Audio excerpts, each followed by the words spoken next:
En 99, c'était dans la journée, et moi j'étais à l'intérieur de la maison. Comme j'avais des enfants de bas âge qui avaient entre 5, 7 et 9 ans, j'étais à l'intérieur de la maison, et puis je me dis, tiens, il y a un enfant qui est resté à la maison, il vient de sauter sur le plancher. Donc moi, à l'intérieur de la maison, j'ai senti un bruit, une vibration, et rien. Donc pour moi, un premier réflexe, c'était, tiens, il y a un enfant qui est resté à la maison. Donc je fais le tour de la maison, bien sûr, je vois pas les enfants. Et puis voilà, ça s'est arrêté là. Par contre, hier soir, entre écouter la radio, somnolent,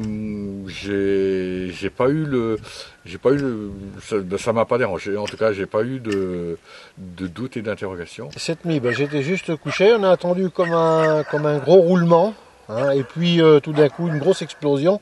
Ça a duré quoi 2 secondes, 2-3 secondes. Hein. Donc ce que j'ai fait, j'ai ouvert les volets tout de suite.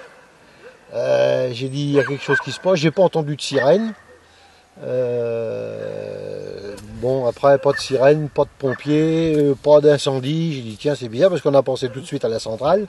Alors c'est là qu'on pense que la centrale, où sont les cachets, on ne sait pas. Est-ce qu'ils sont encore valables, on ne sait pas. Ça fait une bonne occasion d'y regarder. Les volets étaient fermés et on a bien entendu, ça a tout vibré, hein, les volets, les portes, ça a tout vibré. Hein.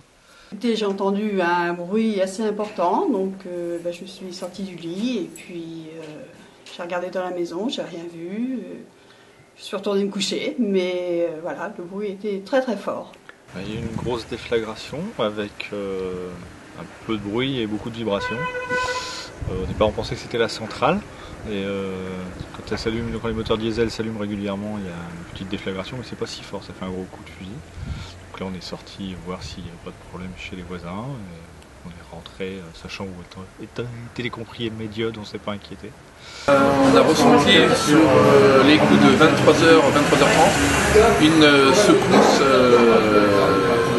dans l'air déjà et des vibrations au niveau de la maison, des charpentes. Voilà. Donc ça a été très court mais très fort. Bien que depuis le 1er mai 2011, le département de la Vienne, certaines zones font partie justement d'une réglementation parasismique. Mais toutes les zones du département ne sont pas concernées. Donc il s'avère qu'en fait que toutes les zones devraient être concernées.